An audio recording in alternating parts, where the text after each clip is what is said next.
네, 끝장 인사이트 최인호 전 더불어민주당 의원, 박원석 전 의원님도 나와 계십니다. 안녕하세요, 네, 의원님. 안녕하십니까? 네, 비가 정말 많이 왔는데 오시기 힘들지 않으셨어요? 괜찮습니다. 네, 택시 타고 왔습니다. 지하철 못 탔습니다. 네, 그러니까요. 비가 많이 와서 교통이 많이 불편한 상황이었을 텐데 스튜디오까지 나와주셔서 너무 감사합니다. 자, 첫 번째 주제부터 이야기 나눠보도록 하겠습니다. 윤석열 내란의 밤 통화 왜입니다. 자, 12.3 비상계엄 전후에 윤석열 씨가 휴대전화로 몇몇 사람들과 통화한 내역이 공개가 됐습니다. 주요한 통화 상대가 추경호 당시 국민의힘 원내대표 그리고 나경원 의원 등인데요. 일단 나경원 의원은 굉장히 짧게 통화를 했던 것 같고 추경호 의원은 일단 한두 번은 아닌 것 같아요. 무슨 내용이 오갔을까요? 그러니까 이제 계엄 내리고 4분 만에 추경호 원내대표하고 통화했고 네. 또 그 뒤에 바로 나경원 의원 통화했다는 건 아닙니까? 예예. 뭐 추경호 의원은 여러 차례 통화했다 하는 뭐 그런 말도 있는데 네. 우선 이제 4분 뒤에 원내대표하고 통화했다. 네. 이것은 계엄 내리기 전에 윤통의 머릿속에는 국민의힘 의원들을 통제할 필요가 있다는 그런 분명히 계산이 있었을 것이다. 그러니까 머릿속에 넣었다가 계엄 선포하고 바로 추경호 원내대표에게 전화해서 뭔가 계엄 해제 의결을 하라는 그런 류의 지시가 있었지 않겠는가 하는 그런 그렇죠. 합리적 의심을 할 수밖에 없죠. 네네. 나경원 의원은 뭐 통화가 짧다고 하지만 어쨌든 본인은 불가피하게 뭐 계엄 뭐 할 수밖에 없었던 상황에 대해서 이야기 들었다 이렇게 해명을 했지만 네네. 그 뒤에 나경원 의원이 뭐 민주당 지지자들의 뭐 둘러싸여서 네. 그 위협을 받았다는 식으로 이야기하면서 그래서 국회로 진입을 못했다 했거든요. 네네. 당시 저도 뭐 국회 정문 앞 쪽에 있었지만 예. 사실은 그 정문 앞에는 매우 뭐 혼란스러웠던 건 그렇죠. 맞지만 네. 조금만 벗어나면 우원식 의장님 같은 경우도 담을 뛰어 넘어갔잖아요. 예. 또 다른 의원들도 많은 그 외곽에 조금 그 정문에서 이제 빗겨난 다른 정문, 후문 이런 네. 쪽으로 해서 다 들어갔단 말이죠. 네네네. 마음만 먹으면 다 들어갔죠. 네. 그리고 이재명 당시 대표가 유튜브 방송을 통해서 예. 국회로 본인도 가고 있는데 모든 분들은 국회로 모여달라라고 했죠. 맞습니다. 그럼 그 지지자들이 네.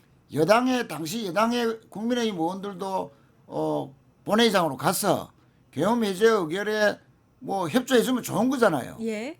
그런데 그 지지자들이 국회에 모인 지지자들이 들어가려는 의원들을 뭐 이렇게 위협했다, 못 들어가겠다, 에워싸고 그거는 그럴 리가 없죠. 그 당시의 정황상 네. 지지자들이 그렇게 할 리가 없었다 예, 예. 하는 그런 이제 판단이 가능하죠. 그래서 네. 나경원 의원의 그런 좀 의심스러운 해명 네. 이런 것도 통화를 했다. 계엄 직후에 네. 선포 직후에 통화했다. 그러니까 자꾸 의심을 더해갈 수밖에 없는 그런 뭐 상황에서 이런 통화 기록이 나왔다. 그렇네요. 네. 의심할 수밖에 없다고 봅니다. 추경호 원내대표가 계엄 선포 이후에 여러 차례 이제 의원들에게 여의도 이제 국회로 오라라고 했다가 당사로 오라 이렇게 이 집결 장소를 계속 바꾸는 이유도 혹시 당시에 계엄의 해제 그 의결을 막으려고 했던 게 아니냐 이런 얘기가 나오고 있거든요, 의원님. 수사 중이긴 한데 네. 뭐 그 의도는 명백해 보이고요. 저는 저 뉴스를 보면서 든 첫 번째 의문은 예. 왜 한동훈 대표한테 전화를 안 했을까? 그러니까 계엄을 미리 알리지 못한 것에 대한 양해를 구하는 통화였다. 이렇게 예. 이제 나경원, 추경호 두 사람 다 얘기하잖아요. 예. 근데 그런 내용이라면 당연히 당 대표한테 먼저 하는 게 상식 아니에요? 그렇죠. 근데 당 대표한테는 끝내 안 했어요. 원내대표 대신에 체포하려고 그랬죠. 그 당 대표를. 맞습니다. 예. 그러니까 저 통화의 목적은 국회나 당의 이 기류를 살피면서 계엄해제 결의에 참여하지 못하도록 자당의 의원들을 통제하려고 하는 이제 그런 의도였던 게 분명하고요. 예. 실제 추경호 원내대표는 그날 국회에 있었어요, 본인은. 예. 이 당 원내대표실에. 그러면서 정작 그 당의 의원들은 다 당사로 그렇죠. 가도록 그렇게 유도를 했고 예. 당 대표의 메시지하고 원내대표의 메시지가 계속 엇갈렸잖아요. 네네. 한동훈 당대표는 빨리 본회의장으로 와달라 예. 이렇게 계속 이제 의원들 소통방에 올렸는데 원내대표는 계속 그 당사로 가라 예. 이렇게 이제 일종의 교란 작전을 핀 거죠. 결과적으로 18명의 의원들만 계엄 해제에 동참을 했는데 그게 국민의힘 의원들의 자발적 의사였다기보다 결국에는 윤석열의 의중이었던 게 네. 이 통화를 통해서 확인이 됐다 이렇게 볼 수 있을 것 같고요. 음. 그 추경호 원내대표 이제 고발된 상황이잖아요. 예. 내란 공범으로 수사 중인데 제대로 수사가 안 됐어요. 맞아요. 그리고 나경원 의원도 뭐 참고인으로라도 수사됐다는 얘기를 제가 아직 못 들어봤습니다. 통화 기록이 나온 김에 12월 3일 날 밤에 있었던 일에 대해서 정확하게 수사가 돼야 될 것 같고 그런 다음에 좀 실체적 진실이 조금 더 분명하게 드러나지 않을까 싶습니다. 일단 두 사람은 미리 계엄을 알리지 못해서 미안하다라는 내용일 뿐이었다. 이렇게 이야기를 하고 있는데 방금 의원님께서 말씀하셨듯이 무슨 내용의 통화가 오갔는지가 굉장히 중요한 쟁점이 될 것 같아요. 왜냐하면 의결을 막았다면 그것도 계엄에 동참한 거라고 볼 수 있는 거거든요. 당연히 계엄에 협조한 것이고 예. 내란 주요 임무 종사자 또는 협력자로서 단죄받을 수 있는 가능성이 높아지죠. 그렇죠. 예. 만약에 그러니까 지시에 따라서 의원들이 어청장으로 국회로 본회의장으로 오는 것을 방해했다. 네. 방해 공작을 했다라고 한다면 그거는 뭐 명백히 지시를 받고 한 것이니까 네. 계엄 해제 의결이라는 것이 결국은 핵심적인 계엄 막는 방법 아닙니까? 그렇죠. 그것을 방해했다는 것은 뭐 내란 동조죄에서 벗어나기 힘들겠죠. 아니 근데 저는 좀 이해가 안 되는 게 예. 나경원, 추경호 이런 분들이 무슨 초선 의원도 아니고 네. 그럼 대통령의 권한이라고는 합니다만 저 계엄이 위헌 불법적인 계엄이라는 걸 모르겠습니까? 몰랐던 거죠. 국회의원 자격이 나경원 없는 의원은 또 판사 사람들인데 출신 아닙니까? 한마디도 안 한 거예요. 예. 한마디도 안 했잖아요. 네. 본인들이 그런 말, 이 대통령이 이거 하면 안 됩니다. 지금이라도 멈춰야 됩니다. 내지는 이거 계엄 해제 결의에 우리도 참여할 수밖에 없습니다. 이런 얘기 안 한 거예요. 오히려 윤석열 의중에 따라서 네. 계엄 해제 의결이 이루어지는 거를 방해하려고 했던 거고 그 뒤에 가서 나경원 의원 뭐 말도 안 되는 아까 의원님 말씀하셨듯이 갔는데 뭐 민주당 지지자들 핑계 대면서 못 갔다. 저는 이게 앞뒤가 하나도 안 맞아요. 네. 그래서 넓게 보면 이 사람들 다 동조자입니다. 아니 그 대통령이 그런 이유로 전화했을 때 이거 안 된다고 얘기하는 게 국회의원으로서의 당연한 판단이고 역할이죠. 네. 아무도 안 했어요. 그게 동조죠. 오히려 국회의원을 당사로 빼돌려서 의결을 방해했다라고 볼 수 있는 상황이고 다른 국무위원과도 통화한 내역이 있습니다. 그러니까 삼청동 안가 모임에 참석했던 이상민, 김주현 민정수석까지 통화한 기록도 있는 걸로 알려져 있는데 이게 어떤 의미를 갖는지 좀 의원님께서 분석을 좀 해주시면 좋겠습니다. 그러니까 그날 이제 계엄 해제하고 난 바로 당일날 밤에 네, 법무부 장관, 행안부 장관, 민정수석, 법제처장 등이 이제 모여서 해동을 했다는 것은 뭐 본인들 다 인정했죠. 예, 그럼 뭐 때문에 그날 안가에서 해동을 했느냐? 네.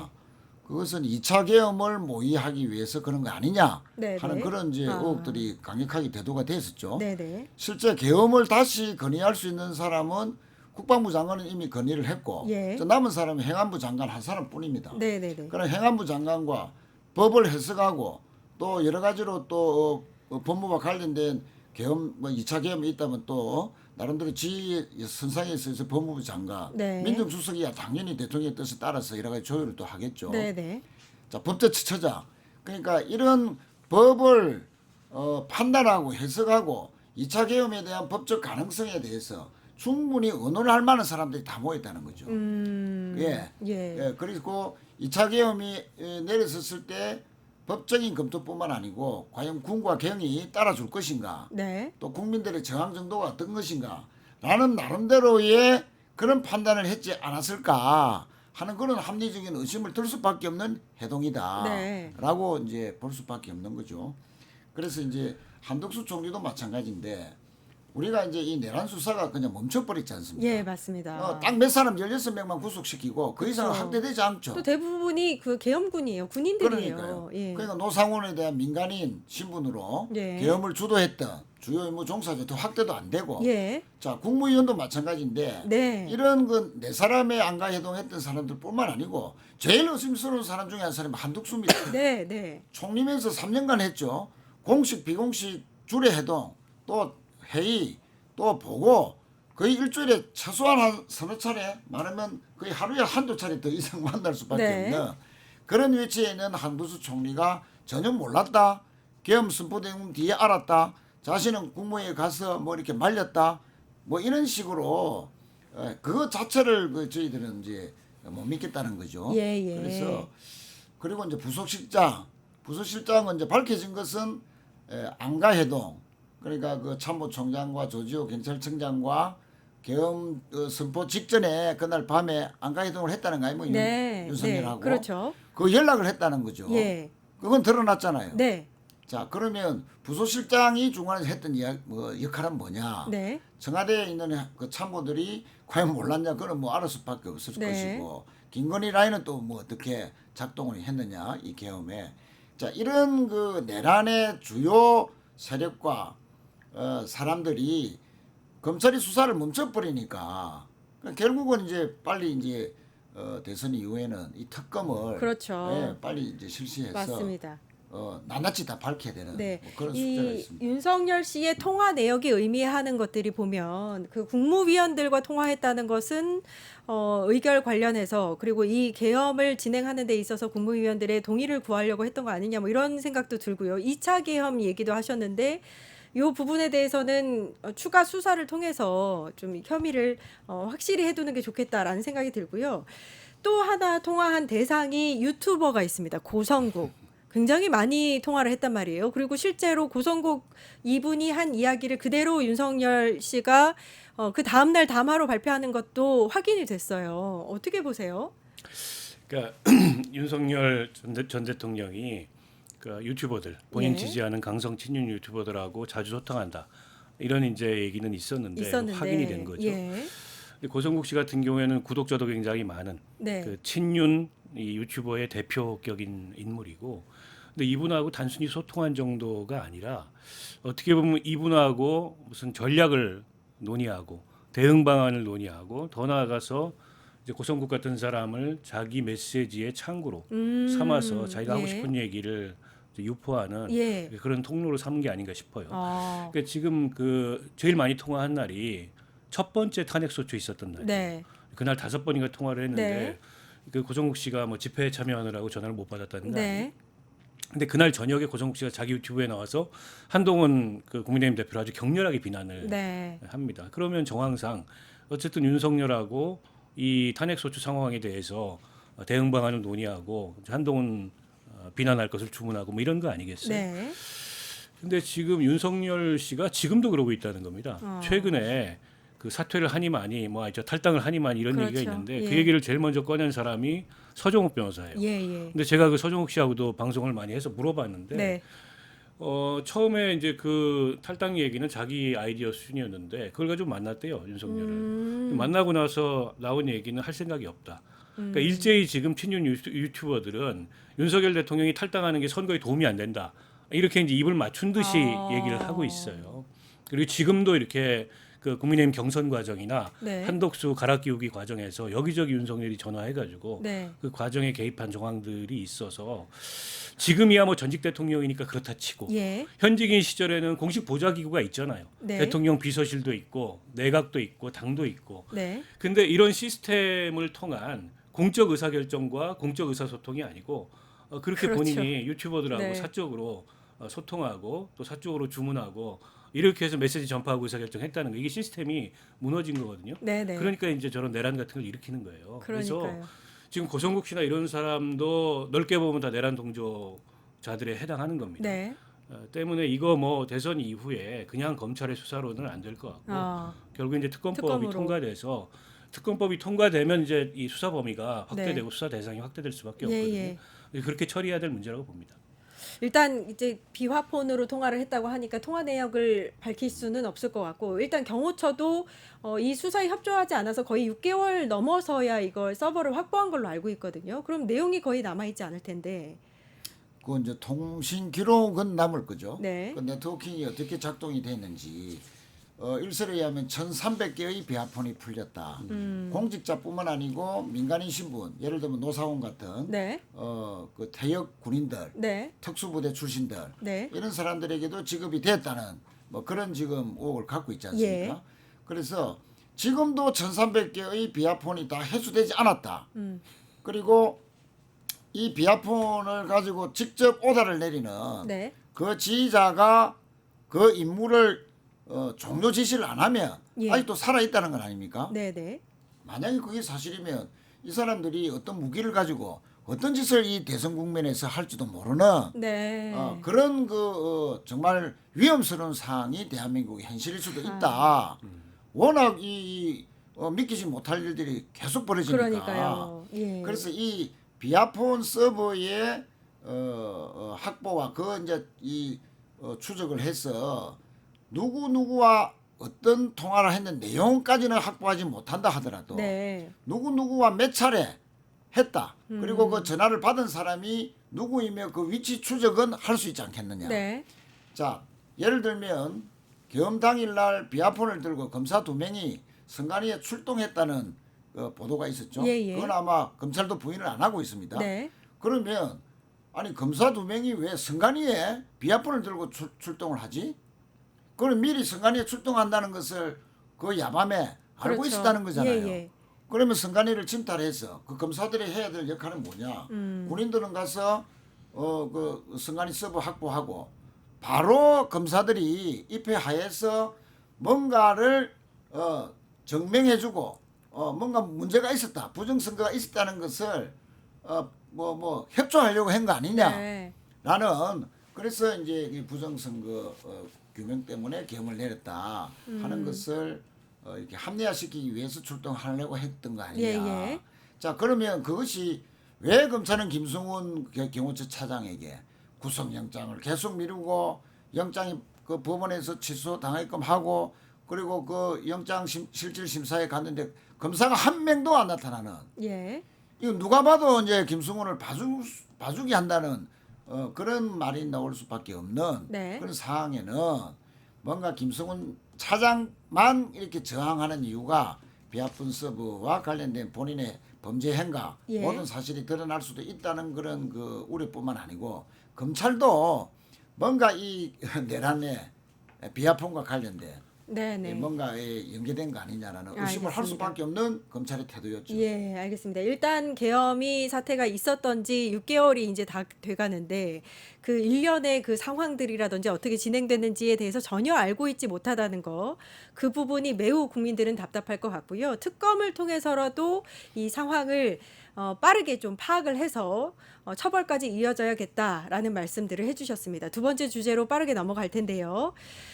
윤석열 씨가 계속해서 이 대선 한복판에 있습니다. 김용태 굉장히 초선이고 가장 젊은 국회의원을 신임 비대위원장으로 세우고 이분의 입을 빌려서 탈당을 아주 정중하게 부탁했지만 할 생각은 없는 것 같아요. 그러니까 저는 국민의힘이 좀 이해가 안 됩니다. 네. 그러니까 윤석열은 여전히 본인이 어쨌든 무대의 중심에 있고 싶어하는 예. 그런 굉장히 이기적인 생각을 할 수 있어요. 네. 근데 이제 국민의힘이라는 정당은 선거를 치르고 있지 않습니까? 그러니까 아무리 그 윤석열과의 관계를 단칼에 끊기 어렵다 하더라도 네. 선거에 출마한 후보와 정당은 어쨌든 선거에서 이기기 위해서 최대한 이 지지 기반을 확장하기 위한 이 전략을 세우고 최선을 다합니다. 근데 누가 봐도 국민들의 상식적인 판단은 저 내란 수계하고 관계도 끊지 못하는 정당이 다시 국민에게 지지를 호소하는 거 납득이 안 돼요. 그렇죠. 그러면 이거는 본선 선거운동 시작하기 전에 제일 먼저 처리했어야 될 문제인데 네. 본선 선거운동이 시작됐는데도 여전히 그거 가지고 당내에서 갑론을 박하고 후보는 가는 데마다 그 질문을 받습니다. 그리고 뭐 변명하듯이 얘기를 해요. 네. 그러니까 선거운동이 안 돼요.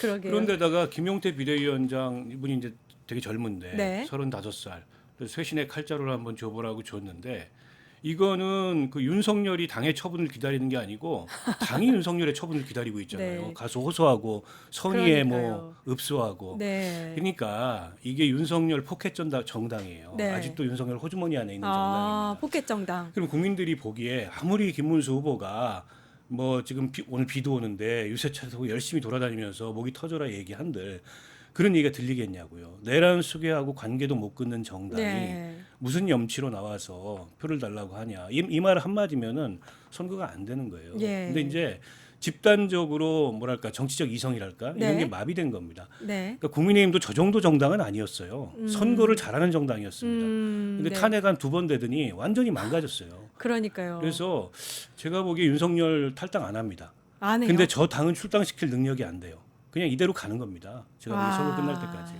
이게 말이 안 되는 게 한 나라를 지금 쑥대밭으로 만들어 놓은 내란 수계가 버젓이 그냥 집에서 재판 받으러 왔다 갔다 하고 개 산책하고 이런 상황에서 이제 그 당에서는 그 대통령의 아바타를 후보로 내놓으려고 했었고 뭐 이런 상황들이 계속 이뤄지고 있단 말이에요. 탈당도 못 시키고. 그러니까 윤석열 씨는 뭐 정치인으로서 보나 그 개인 자연인으로 보나 네.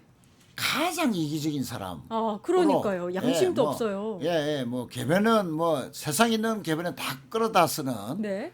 그런 개변리스트인데 어쨌든 윤석열은 자기가 지배하는 당이라고 국힘을 네. 규정하고 있고 네. 또 자신을 보호해줄 당도 국힘이고 네.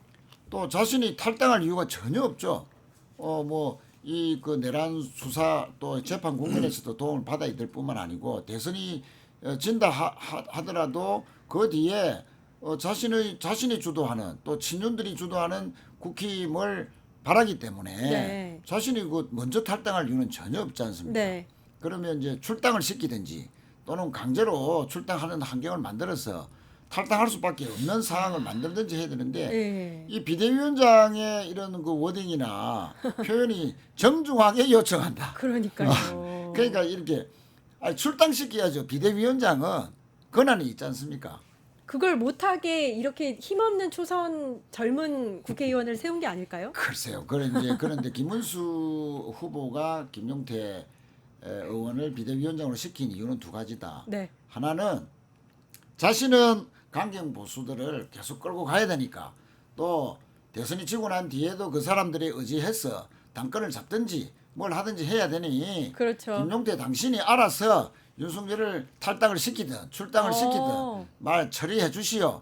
그러면 중도 보수들을 일부라도 흡수할 수 있는 그런 모멘텀을 만들어 주지 않겠나 하는 그런 기대가 하나 있는 것이고. 그래요. 그렇죠. 윤 탈당을 시키고 나면은 결국은 이제 그 천하용인해서 김용태 의원이 또 이준석하고도 친했지 않습니까? 네. 그러면 윤 탈당을 명분으로 이준석이 데리고 와서 다니라를 당신이 주도해라. 그러면 김문수로서는 강경 보수만 잡고 있고 친윤 스탠스만 하면 김용태가 그래 두 가지를 다 해결해 줄 것이다. 라고 기대를 했던 기대를 거예요? 하면서 미션을 주면서 비대위원장을 파격적으로 줬는데 김용태 위원장의 그 워딩을 보면 너무 공손하고 너무 가공비례라는 말이 나올 정도로 아니 그 내란 수계를 대하는 비대위원장으로서는 아까 박 의원도 말씀하셨다시피 국힘이 제대로 한 번이라도 뭔가 대선에서 힘을 써보려면 네. 일단 윤석열부터 처리를 해놓고 뭘 해야 되잖아요. 그 첫 단추도 못 깨고 있는데 그걸 시켰는데 이렇게 공손하게 하는 김용태 위원장이 무슨 기대를 하겠냐. 네. 그래서 이 젊은 정치인이 이 노회한 김문수 후보에게 너무 좀 이용당하는 것 같아서 안타깝습니다. 근데 윤석열 씨가 아직도 이 당에 많은 힘을 이렇게 발휘하고 있는 것 같다라는 생각이 드는 게 일각에서는 김문수 후보한테 전화해서 뭐 계엄에 왜 사과를 하느냐라고 따졌다는 얘기도 있고요. 네. 김용태 비대위원장한테는 너가 뭔데 내 거취에 대해서 이제 직접적으로 한 얘기는 아니지만 이렇게 경로를 했다고 해요. 얘기를 하느냐? 그러면은 뭐 이렇게 일단은 윤석열의 탈당은 정말로 말씀하신 대로 물 건너가고 계속해서 윤석열의 이 대선 선거가 되는 게 아니냐. 그러니까 이게 사람 잘 안 변하잖아요. 더구나 윤석열 같은 사람 절대 네. 변하지 않습니다. 네네. 여전히 뭐 자기중심적으로 상황을 보고 경로하고 뭐 이러고 있는 거라고 보고요.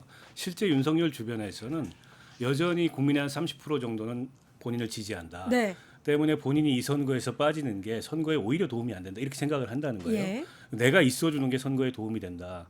이런 주장을 하고 있는데 그게 윤석열의 착각이 됐든 윤석열의 만용이 됐든 그건 윤석열 생각이고 저는 김문수 후보나 국민의힘이 문제라는 겁니다.